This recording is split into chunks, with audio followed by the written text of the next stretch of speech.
Become a sustaining member of the Commonwealth Club for just $10 a month. Join today.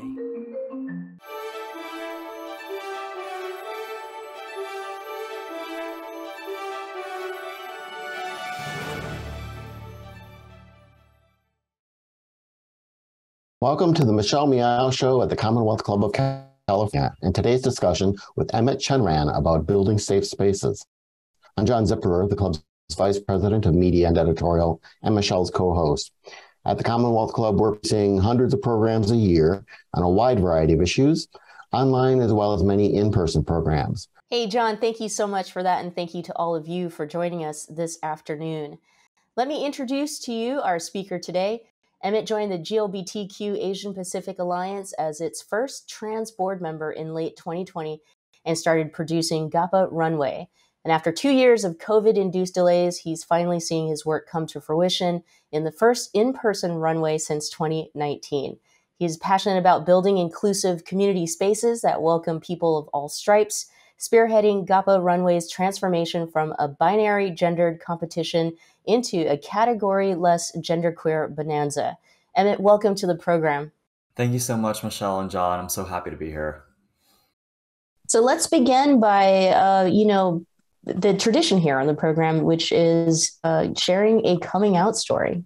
Yes, I recently relived my coming out experience because a story or an interview that I did for Elena Neal Sachs, who is a recent graduate of the UC Berkeley School of Journalism, just dropped on August 3rd, yesterday, on NPR Code Switch. So I had done this interview with her like a year ago, and listening to the episode on NPR yesterday, I was just like reliving all of the coming out experiences and trauma that I was telling her. So I'll pick a few highlights to mention here. I think coming out, so I came out to my parents as trans in high school, I think in 9th grade.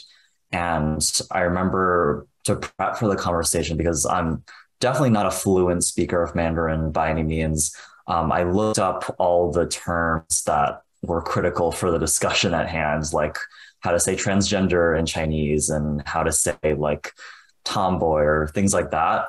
And I remember also being sort of anxious about doing that because there are a lot of times when words that are neutral for identities or marginalized communities in English have an inherent stigma in other languages, such as the Spanish word for gay is inherently a slur. There isn't really a neutral way to say it. And so I was very worried going into this conversation with my parents that I would not be able to present myself or my announcement to them in an inherently neutral way. And then in years after that, I think my parents and family also obviously had to go through the very universal challenge of using new pronouns for their child. But because Chinese pronouns sound the same when you say them out loud, it was always sort of hard for me to tell whether they were using the right pronouns or not. Like, are they referring to me by he, or are they still saying she? And I just have no idea because I'm just hearing it out loud and it all sounds the same. So I think coming out to them in high school is definitely nerve-wracking, to say the least. We're definitely all parties are more mellow about it now. And I think we have an amicable relationship nowadays. You said you kind of went through this again with the release of that interview. What were your feelings of listening to it and such? And have you gotten feedback from others who've heard this? Yeah, I actually found out from a friend who just is an NPR Code Switch listener who DM'd me yesterday morning before I even woke up to say, hey, I realized that this was you on the radio this morning. And I had no idea it was going to be dropping yesterday. So it was a pleasant surprise. I did have a lot of trepidation because Elena, the interviewer and the recent graduate from the Berkeley School of Journalism, she had also interviewed my mom, and I was not on that call. And I had said to her, I don't want to talk to my mom about it. You can go talk to her about it. But I had not heard any of the footage from this call until yesterday. So I was very apprehensive going into it, kind of worrying about what I was going to hear from my mom, because I had heard that she had cried during the call. And to my gratification, it was completely fine. I'm sure they cut some footage as well, but what I heard from my mom was very comfortable to hear, and honestly kind of heartwarming to hear as well.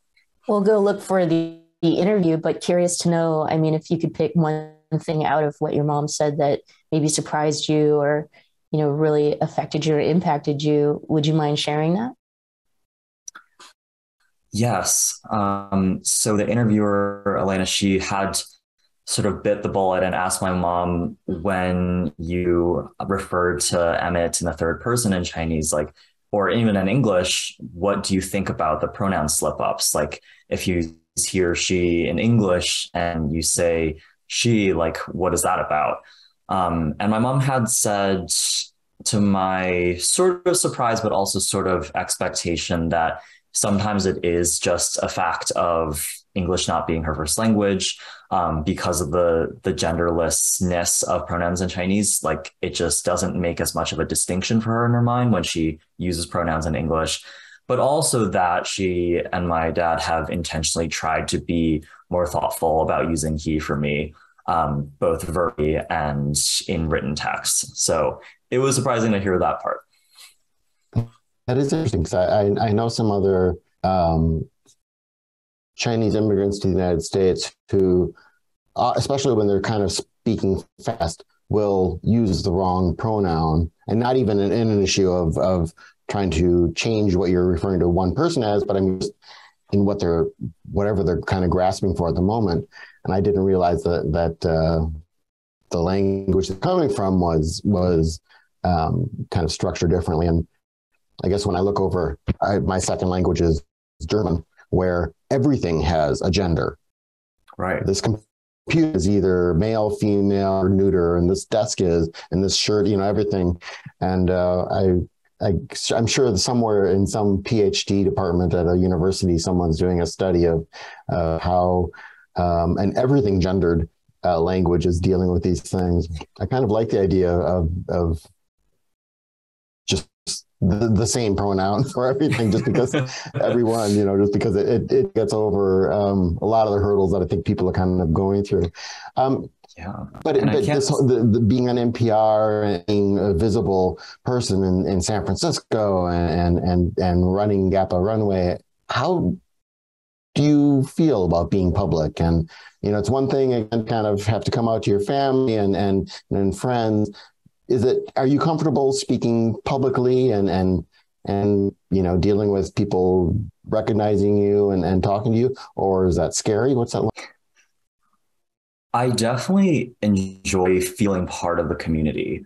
I think from a young age, like ever since I went to college and was able to start living as a man, I felt very fulfilled by building and being part of community.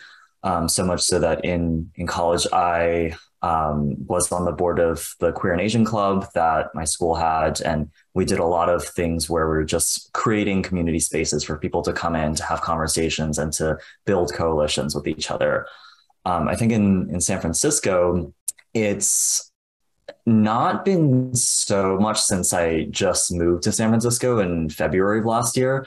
But definitely since starting to produce Runway, and especially with Runway being in person this year, I've been able to really make connections with a lot of people in nightlife, in community organizing, in political action, and just seeing API people, and especially queer and trans API people, exist and inhabit comfortably all these different realms of society has been really cool to see. Because on the West Coast, I think it's really unique because so many Asian people have lived here for generations. Like one of my best friends right now is a queer Asian man, and he's fourth or fifth generation in his family in the United States, which is mind-boggling for me because on the East Coast, I'm from New York, everyone is either first generation or just immigrated over. Like I was born in Beijing as well. I immigrated over when I was 5, and just seeing the difference in mentality and sort of generational stability between API people on the West and East Coast has been really cool. So, I would stay on this, the importance of being a part of community that also embraces, your cultural identity as well as sexual orientation, gender identity, and so on. So being queer and Asian, for example, I found have been, life-saving when I'm in spaces where other people understand these, specific nuances of being queer and Asian.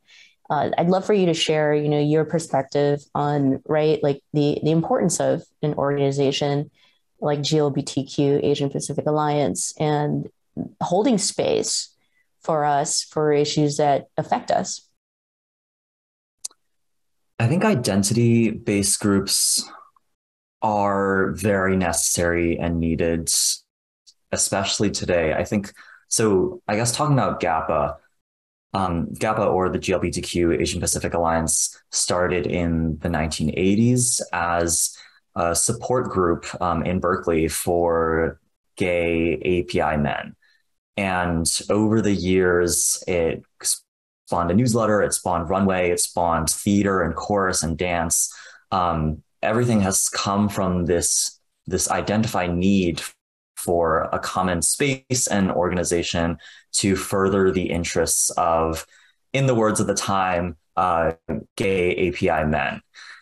And back in the 1980s, this was okay, I think, as a dynamic, because there was a sister organization called Lavender Phoenix. And they were the sort of Asian/Pacifica sisters, they called themselves. And they were sort of counterpart serving queer and maybe trans Asian Pacific Islander women in the Bay Area. But over the years, I can only speak for GAPA from here on out, but GAPA started doing a lot more political work. GAPA has many friends who are either politicians or electeds in the city or around California, who are either friends of Runway or the organization or people in the organization. And GAPA has really become a sort of leader, I think, in community organizing in the Bay Area. When I joined in 2020, it was going through a period of rebirth, because up to sort of 2019, GAPA had been GAPA Foundation, and there was a split in interests and in interest in direction from the board, where some people wanted to have GAPA be a more scholarship-based organization. And that organization is now called Prism Foundation. So the people who wanted to give out scholarships did that through Prism Foundation. And then GAPA took on a whole new sort of masthead or helm and became the GLBTQ Asian Pacific Alliance. So I think that was a lot of sort of organizational dynamics, but I think it reflects the changing movements and attitudes of various people in the community, that nowadays we don't need a support group for your demographic where that's the only place you can get support from people in that demographic. I think nowadays it's very easy to organically meet people of your demographic and just meet them on the street or at a bar or at some other activity you do. People are both more out about hidden identities, and people also feel more comfortable being in spaces that were not historically for their visible identity. So there's been a lot more intermingling, a lot more sort of queering of many structures and spaces. And that makes GAPA a really exciting place to be in 2022. What's your sense of why GAPA has been successful in addressing needs and in both as it's evolved as well as kind of what it's set up to do? Because there are a lot of organizations, as we know, that just kind of fall by the wayside or never are able to really catch on, in whether it's from support or just participation. Why is GAPA successful? I would say GAPA has a very strong lever to pull in its sort of intergenerationality. On the board, which we are a working board, so we spend a lot of time with each other. We socialize as well as organize events and decide on the 5-year plans of like the organization strategy as well. Like we do it all. So we spend a lot of time with each other, and there are people who have been in GAPA since the beginning. Like we're one of the members of the original rap groups in Berkeley. and are still involved in GAPA now and are able to offer us that historic perspective on how GAPA and the Bay Area queer and trans scene has changed over the years. So I think that sort of aspect of having queer elders to draw upon is not common for a lot of modern queer and trans young people because of the whole AIDS pandemic that wiped out so many people in that generation. And as well as just people not really inhabiting intergenerational spaces nowadays. So I think that is a really strong boon that we have, a sort of headwind on our side, or tailwind, I don't know. And otherwise, I think GAPA also, because of its long history with political action, has also given a lot of people avenues to exercise their voices and to exercise their organizing skills in a time where it becomes increasingly easy to do nothing. I was talking to my friend last night, who's a school teacher for high school students, and he was saying, like, by far one of the biggest neuroses and worries that he sees in high school students nowadays and worries about for the future is that because people are so glued to their phones, they just see it as easier to do nothing than to do anything. Like when faced with any sort of challenge or action that might bring them outside of their comfort zones, they would rather retreat. And that, I think, has terrifying implications for the future of society. So I would hope that people continue to get involved with organizations like GAPA that have a strong propensity towards action, especially political action, and encourage people to either embark on that path or go further down that path and actually do things to further the state of society.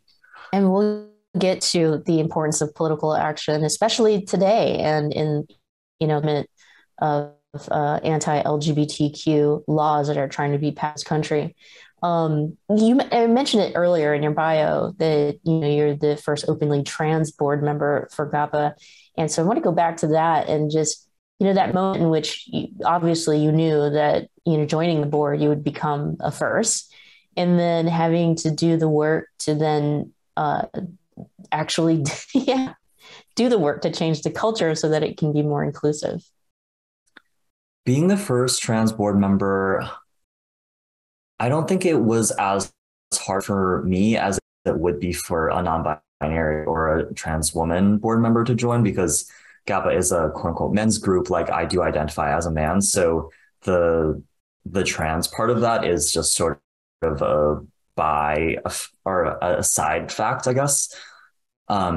And a lot of the behavioral things that I do, or like the cultural media that I consume, is in line with what other like queer men consume and do.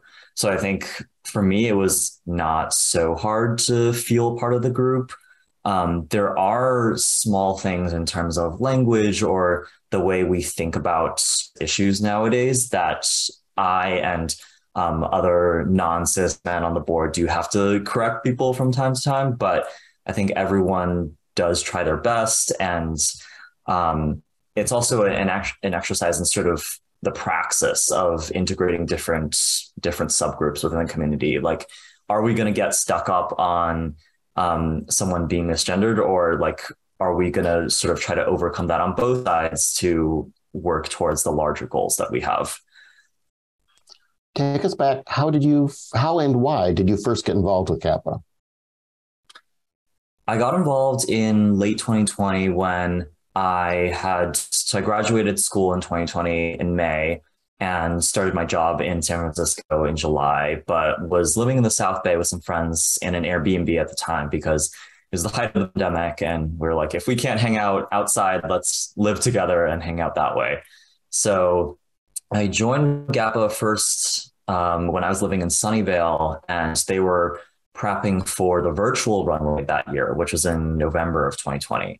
And that runway was sort of my first exposure to GAPA as an organization. And because I have had a lot of theater experience and theater production experience in college, and GAPA was going through this period of rebirth where they didn't really have any people staffing runway, I was like, I can take on runway. And I'll say the virtual one was much easier to organize than the in-person one that's coming up in a few weeks. But it was really cool to be able to still do this hobby that I have, which is theater production and live entertainment production, on a scale that was similar to what I had done in college without having to pay for it. Because as I learned after graduating, every hobby you do as an adult, you must pay for to some extent. And that's the death and taxes of having interest as an adult. So I'm really glad for GAPA giving me this opportunity to do this thing that I love, while doing it in a community that I am a part of, and while creating more communities. It's like bang, bang, bang, like all three things. What else could I ask for? A lot of these iconic events have been happening and going on for years and years in the San Francisco Bay Area, with a mission and a purpose to serve our communities, raise money for some of those critical services. Talk to us about, Runway, with the experiences, what is it actually and exactly, right? And the type of entertainment, and then also what it's done for our community. That's such a good question. I struggle with this question every time someone asks, oh, what is the show that you produce? Like, it's so hard to explain what it is. But my elevator pitch for it is that it is a beauty pageant, or more like a parody of a beauty pageant, in that it's structured like a pageant for entertainment purposes. But the point of it and the focus of it is really to highlight the artistry and humanity and talent of people in the queer and trans Asian Pacific Islander community. It's an all QTAPI production. So I, as well as everyone working on it, and people in the show, are QTAPI, with the exception of our stage manager, who is white, but he's been doing the show for like so many years, and we could not put it on without him. He's a very strong ally. And the show, it started as an underground dance party for QTAPI people in the 80s, when there weren't really public spaces that they could gather in. And over the years, it grew into this production, into what it is today. And Runway has always crowned people as Mr. and Miss GAPA, or as GAPA royalty, as sort of flag bearers for the community, sort of representatives and icons of what we see as the best to represent our community. And I think that it must have some sort of ballroom roots as well. Like, I have seen some early pictures from GAPA in the 80s, and the format seemed very ballroom-like. So if I had a time machine to go back, I could report back more accurately. But today, what it is a full-on production at Herbst Theater on Van Ness Avenue. We've been at the Herbst Theater a number of years now, and I think it serves the philosophical need it serves in the community is just that there are still not enough stages and spaces for QTAPI people to perform on. And what's unique about Runway is that historically, it's not just seasoned drag performers who come and compete as their drag personas. It's also about half community members who just come on stage and compete as themselves. And I think that's so cool, because it, one, gives an avenue and a channel for API people who obviously, like in American society, are not given so many chances to be on stages or screens or other mainstream forms of media. It gives them this pathway to start performing if they would like to. And it also showcases just superstars in the community who are either icons of their own right, or do a lot of public service, or have a well of humanity inside them that can be showcased by this pageant, which on its face is very flippant, but at its core has a lot of heart. You've mentioned the creativity of the people who compete. Give us a flavor of this. What sort of things do you see? If people who have never heard about this are thinking of going, what are they likely to see on the stage? This year's group of contestants is the most diverse we've ever had, both sort of intentional and unintentional. And the roster was carefully curated by me, because in this first runway, since our name change of the organization happened and also a structure change within runway happened, as like it's really important that we come up with a strong showing of contestants here with like a good distribution to showcase like what kinds of people are in the QTAPI community nowadays, because a lot of even people with even like queer and trans Asian Pacific Islander people within our own community can become very pocketed and siloed. So I think it's very important that when you come to such a showcase like this, we really bring out people from like all different nooks and crannies and put them on the stage. So there are people from a lot of different ethnicities, both Southeast and East Asian people, as well as Pacific Islander people. There are people who identify as genderqueer, as binary genders, as non-binary, or so I guess we run the whole gamut in terms of gender expression, in terms of masculinity versus femininity of expression, as well as the actual like fantasies that they're going to perform on stage. So there's a first portion of the show where each contestant has to draw us into their world and make us believe in their fantasy for 2 minutes. And they are doing things like pole dancing, roller skating, spoken word, rapping. Like there's such a cool variety of talents and fantasies that are going to be showcased at Runway. So I definitely encourage people to come out and experience the first ever runway pole dance. Like that's going to be a great time. We'll mention it again at the, go ahead, John. I'm sorry. Well, I was just going to say, before we go on, tell people where they can find out more about it. How can they, are tickets on sale, or when will they go on sale? Yes, tickets have been on sale. You can go to gappa.org/runway, and there will be a ticket link at the very top of that page. Tickets are on sale up until the day of the show, which is August 13th. And we have almost filled up the orchestra and are currently selling dress circle tickets. And there are 2 tiers of tickets. There's a basic seating tier and a premium seating tier. Thank you. That was my question anyway, so that's good. And we'll mention it again at the end of the program to remind everyone where you can get tickets. I love what you had to say about just the intentional, efforts in making this as diverse and inclusive as possible. And it's so beautiful. There has been, the growing pains, I think, in our community where folks have not necessarily wanted to or thought that it was important to do so, to create space where it is inclusive. When we think about gender identity, sexual orientation, and so forth and so on. And this is a question that I to you, but yeah, should our organizations, especially ones that, were born nearly 50 years ago during the liberation movement, be open and embrace the fact that our movement has become a whole lot more inclusive, and also reprioritizing, right, trans GNC voices or transgender nonconforming voices and people versus being, gay lesbian centered, if you will?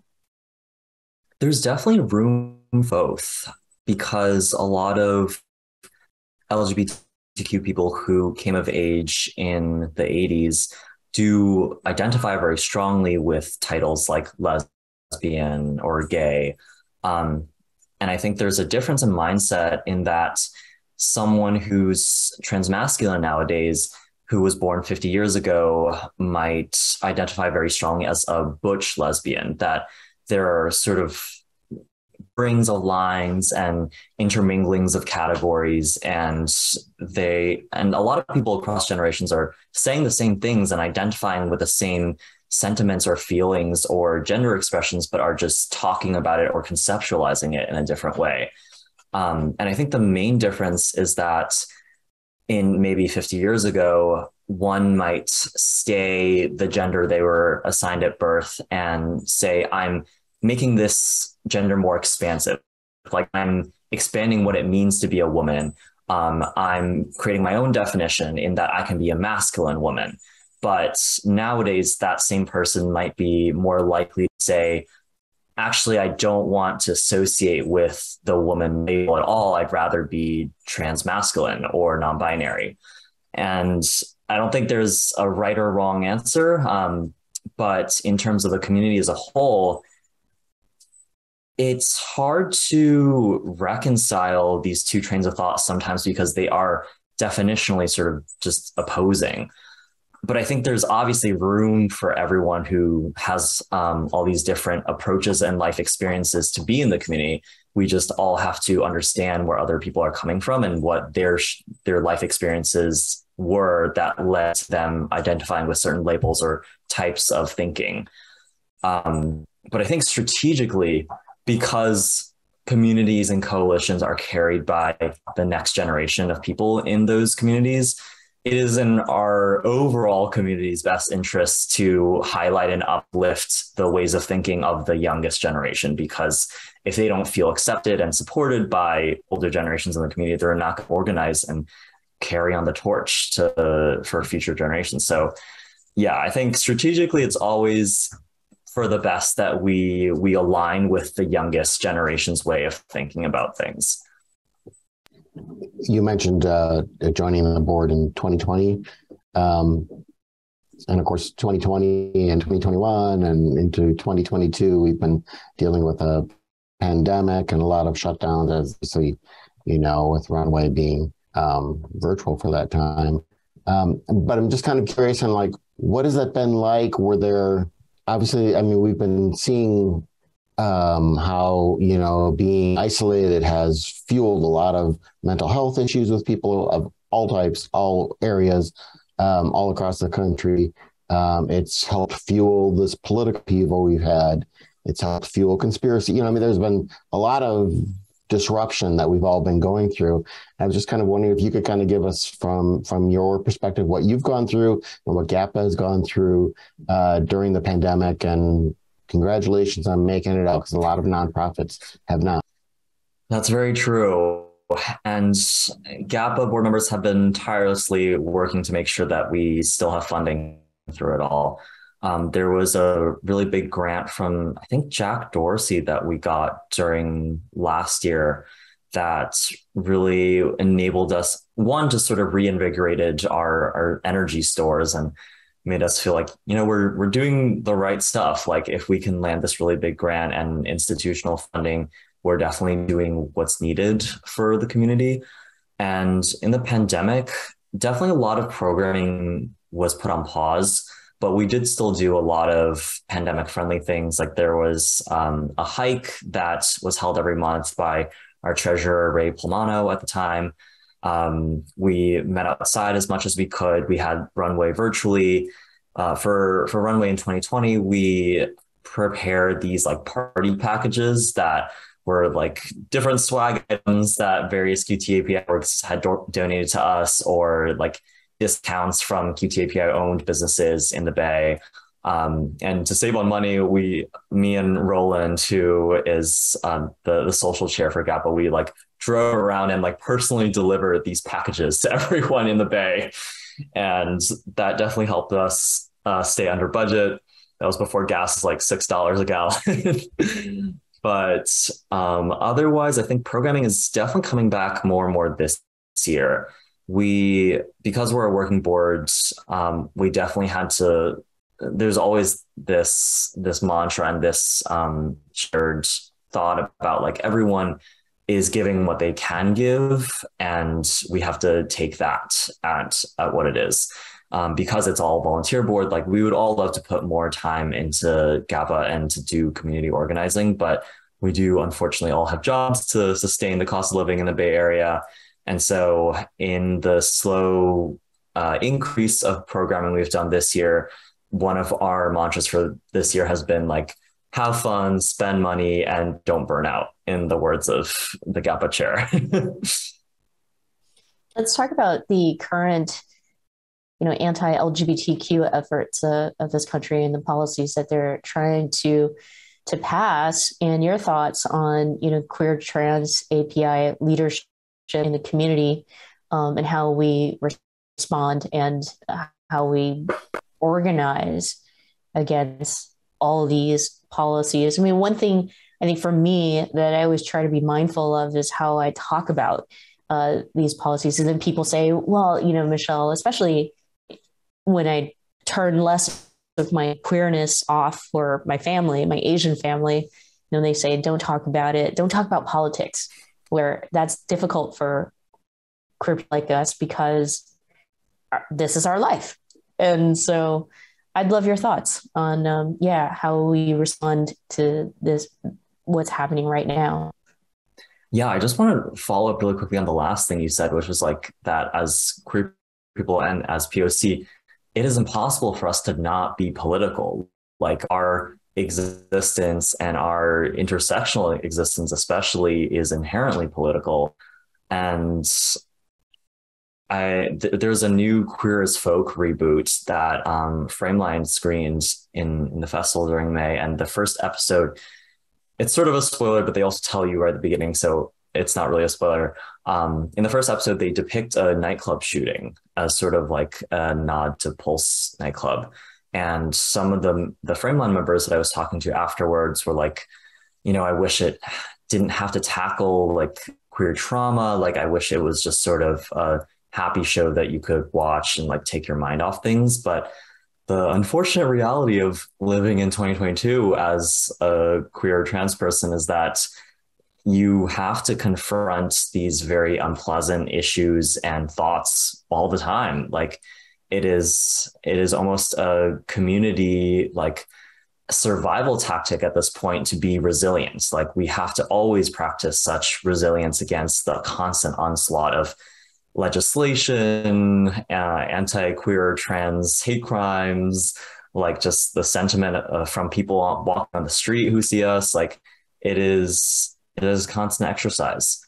And I think the anti-queer and trans legislation nationally I think it's largely a product of like media sensationalization and certain legislators realizing that they can get a lot more screen time if they glom onto these like hot topic issues. And I think we've seen that with a couple of anti-trans sports bills in Indiana and I forget where else, but Utah and one other state, where the Republicans in the state Congress tried to get the governor to pass some sort of bill banning kids from playing on sports teams with their gender.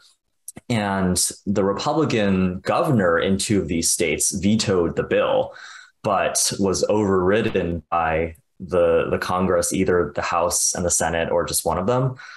And like the governor's reasoning was always like, this is not a systemic issue. Like we're not seeing an onslaught of trans kids trying to like storm the bathrooms or locker rooms of like the quote unquote incorrect gender or anything. Like this is a non-issue. We should be prioritizing other things. But I think legislators have really realized, like in the wake of Trump, especially, that doing the craziest, most outlandish thing that gets eyeballs is often what gets them free publicity and gets them reelected.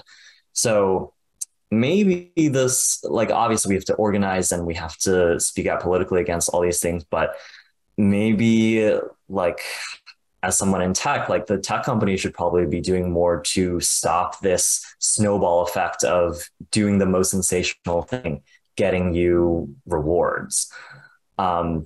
But in terms of, I guess, fighting back against the legislation in general, it's definitely a hard time. And there are organizations out there that have been fighting the good fight and continue to fight the good fight.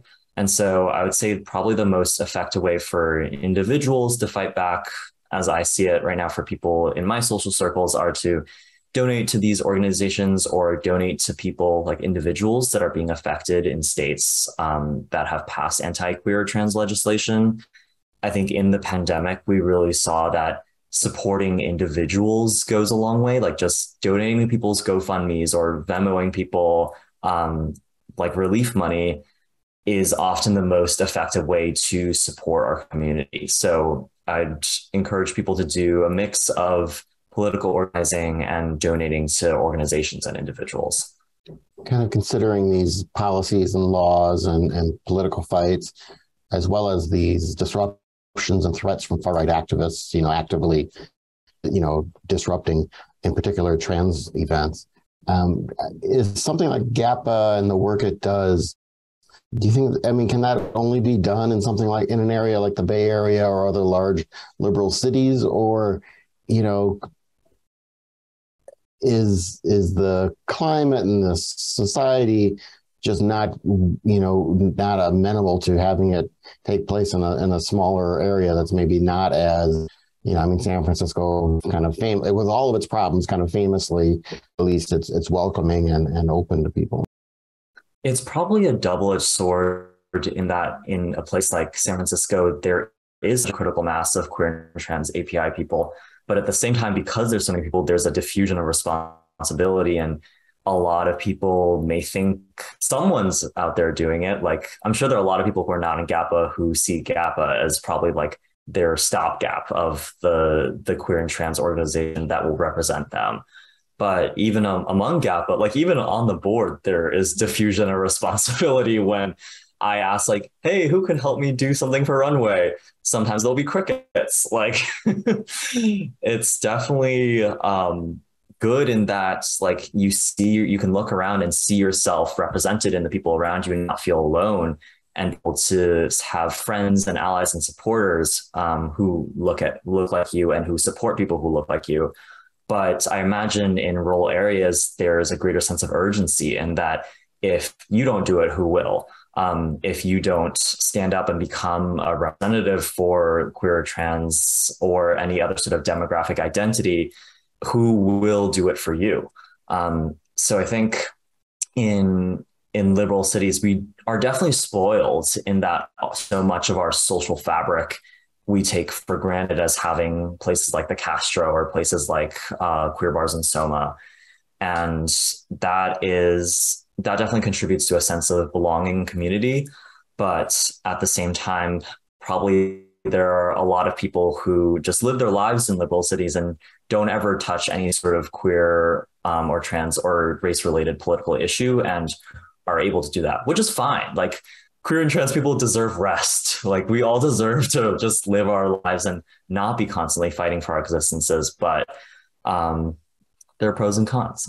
One of the things that I loved that GAPA did and many others in the community was establish, I think, the very first QTAPI or Queer Trans API Week, during Pride Month, which I think is incredibly necessary, especially around highlighting the issues that affect our queer and Asian identity. And one of that being, right, the anti-Asian violence and hate that we had seen spike up during COVID-19. Can you talk a little bit about QTAPI Week, how, it affected the community, and really attention to getting other people's attention in the queer community to care about issues that affect queer, trans, Asian Americans?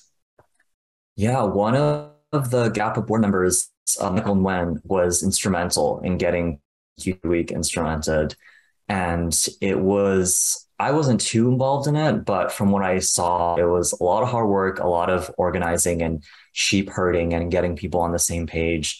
And we did celebrate the first ever official or second ever official QTAPI Week this year, where we had a whole week long of programming where various queer and trans Asian Pacific Islander orgs supplied programming and just really pitched in together and made a group effort to sort of highlight all the diverse types of life and humanity we have within the community. I think it's super cool in terms of like visibility and just acknowledgement. And it comes sort of hand in hand with the new designation of August as Transgender History Month. I think I'm sorry, I'm such a bad trans person. It's either Transgender History Month or like Remembrance Month or some sort of like trans related thing. It's History Month. Yeah. History Month. Okay, thank you. But I know the Transgender Cultural District and the mayor work together to designate August as SF's, or at least SF is designating August as Transgender History Month. So I think with these sort of more institutional acknowledgments of marginalized demographics and people who have been on the like edges of empire for so long, it is sort of playing into the system. Like we are acknowledging this nod from the mainstream institutions that we've been barred from and are marginalized by for so long. But at the same time, hopefully by participating in these institutions, we will have more of a presence and have more of a say in them.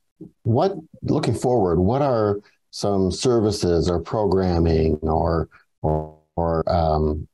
types of community gatherings or organizations, any of that you would like to see made available in the area for QTAPI audiences and populations? I mean, what kind of I guess it's the what's next question and what can be done?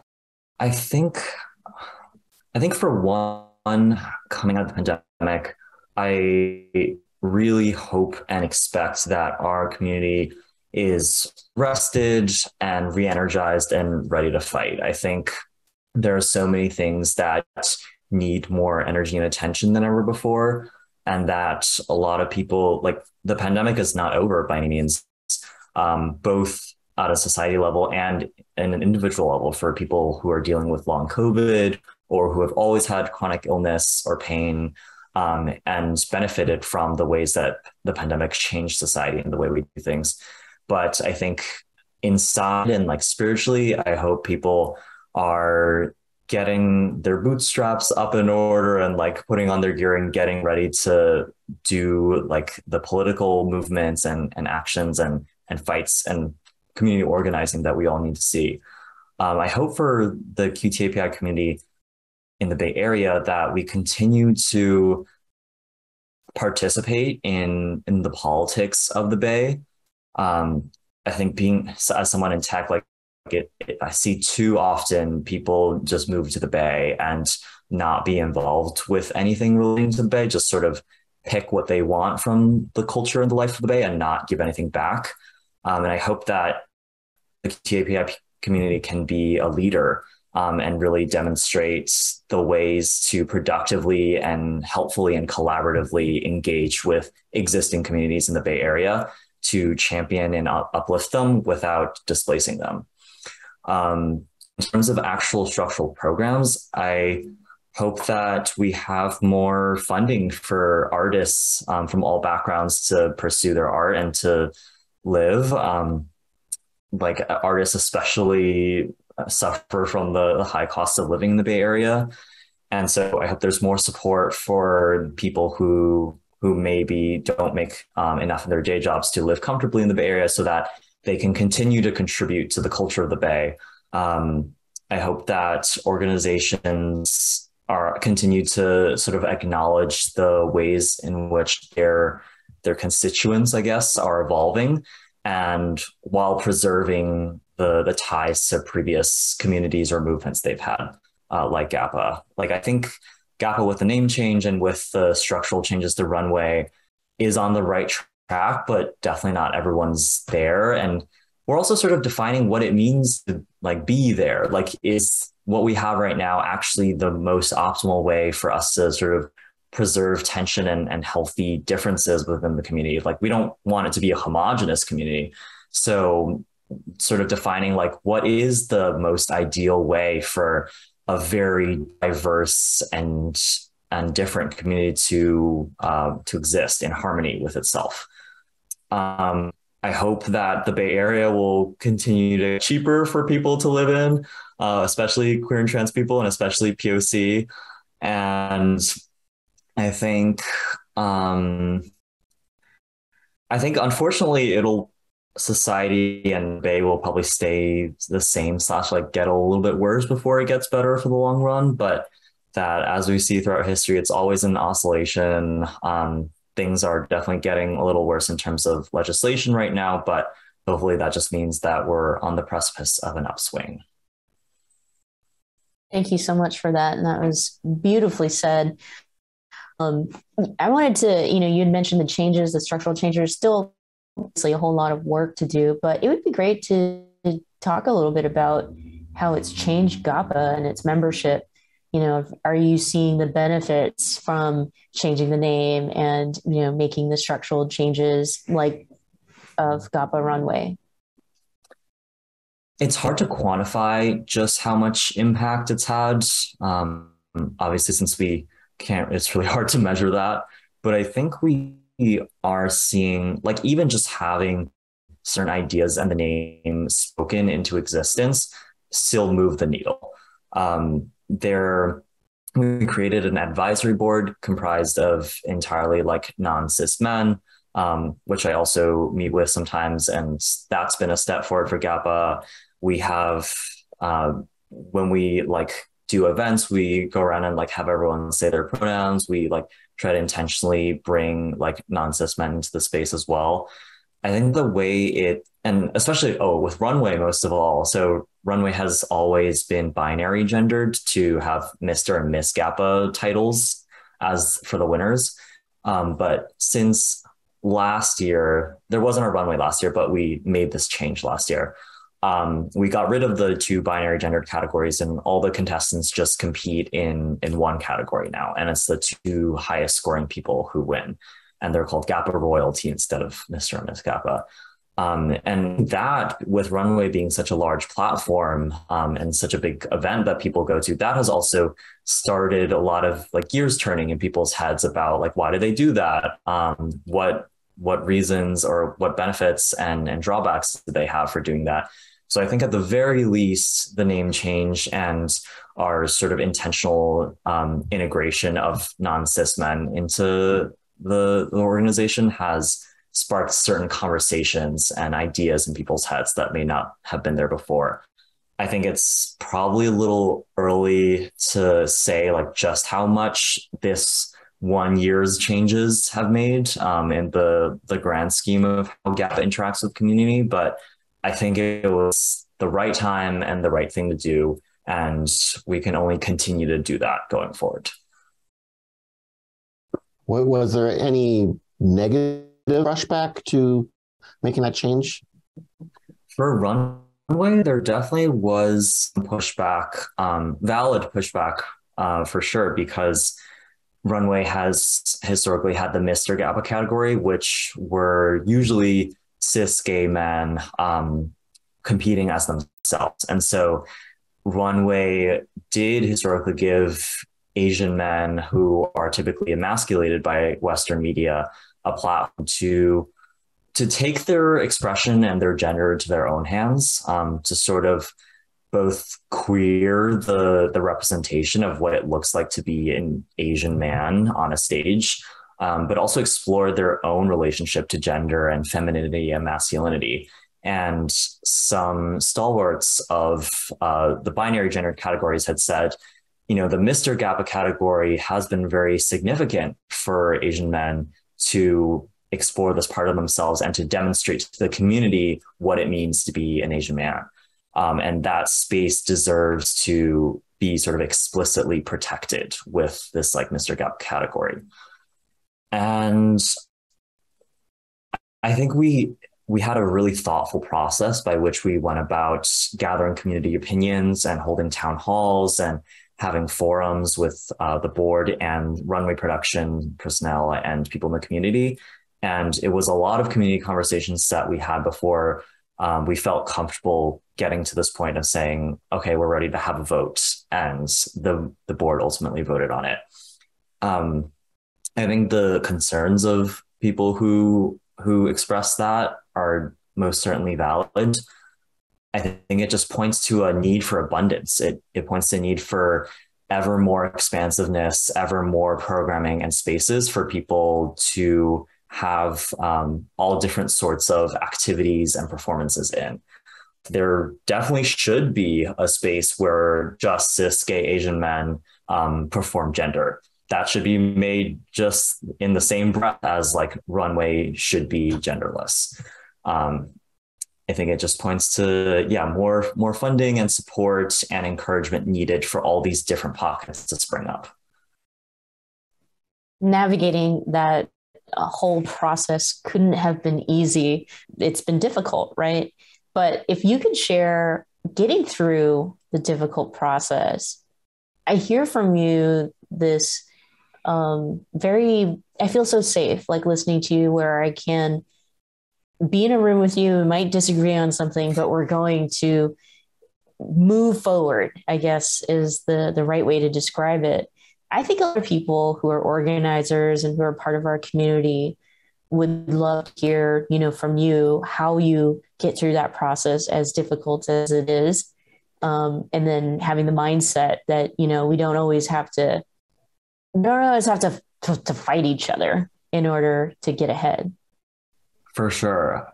I think my day job actually helps with this a lot because I'm a product manager, and a lot of what that entails is just influencing people and getting people to align and see on eye to eye. And I think what I do is try to get on the same page as people in terms of our very high level goals. I read Dale Carnegie's How to Win for Influence People way back when in middle school or something. But I remember one piece of fluff that he had in there was when you're talking to someone, try to make them verbally agree with you at least 3 times. If you're talking to, I don't know, a customer service representative, you could be we both know that so your company is the foremost leader in manufacturing, whatever, right? And yes, and then you do that 2 more times, and then after they sort of felt that they're in agreement with you, you can sort of delve into the places where you might differ. So I think broad strokes, I definitely try to align with people in terms of our overarching goals and say, we're all on the same team here. We are all approaching this with good intentions, I hope. The details we do need to sort out, but let's just keep our eyes on the overarching goal, and we can try to discuss what the methodology or mechanism by which we can get there is. I'm glad you a couple times touched on the tech world, and I kind of want to, so for my last question, I want to get into that. It's just a few years even before the pandemic, the tech world had a big, if you will, come to Jesus moment, and they were admitting, yep, we suck as far as diversity. We're terrible at it. Here we are, we're, whatever, hugely white and Asian, and pretty much that's it. We're going to try really hard to change that. And the next year, the numbers came out and they were just as bad. But from your position inside, how and not just racially, but as far as LGBTQ people, how is the tech industry doing? Give it a report card, if you would. The tech industry is definitely trying, but you definitely hear incidents here and there of every time someone, usually a POC, leaves a company with a bad taste in their mouth, it usually was due to individual experiences they had within the company. So it is by no means a utopia. I think from my friends and the people that I know in the tech scene, typically the most of one's experiences will be fine and devoid of any sort of problematic interactions, unless you're Black. And if you're Black, it can have a significantly higher percentage of experiences that are problematic. But so it's not so dismal as it was maybe a decade ago. I think a lot of structural changes have been put in terms of recruiting pipelines, in terms of partnering with diverse university organizations, and programs a program that I did in high school is called Girls Who Code, who they just try to funnel more women and girls into the computer science. And so a lot of these things have slowly all been coalescing and starting to make an impact and a change. And I think in 10 more years, we'll see a really drastic difference in terms of numbers. But I think right now we're just seeing all these different various pockets of society working towards the same goal. Their efforts are finally kind of paying off, and are starting to make an effect on the numbers. I want to thank you so much for your leadership. I think San Francisco, the Bay Area, and GAPA is incredibly lucky to have you. And we're really looking forward to Runway this year. So our final question for you is just to repeat again, how do we get tickets to GAPA Runway? When is it? And all that good stuff. Yes, please come to the show. I know I didn't say too much about like what the show actually is still. But it's going to be super entertaining, I promise. I personally do not recommend live shows lightly. And I'm saying, even if I were not the producer for the show, I would still recommend it to you. It's going to be August 13th at 7 p.m. at Herbst Theater, which is 401 Van Ness Avenue in San Francisco. You can get tickets by going to gapa.org/runway, and there'll be a big ticket button at the top of the page. You can also, if you're financially struggling, you can reach out to me at PROD at gapa.org to volunteer. And we really hope to see you there. It's going to be an amazing night. Thank you so much. Well, thank you to all of you for joining us for this program and an insightful conversation around how we build safe spaces for all of our communities. And special thanks to our guest speaker today, Emmett Chen Ran of GAPA, or GLBTQ Asian Pacific Alliance. John? Thanks again to our special guest on today's program. And of course, everyone watching and listening online. You can go to commonwealthclub.org/MMS and see our upcoming programs on a number of topics, including the man who directed every episode of Will and Grace. And we've got upcoming authors and other speakers all lined up. This is a great year for us. So find out at commonwealthclub.org/MMS. In the meantime, stay safe and have a good rest of your week. Goodbye.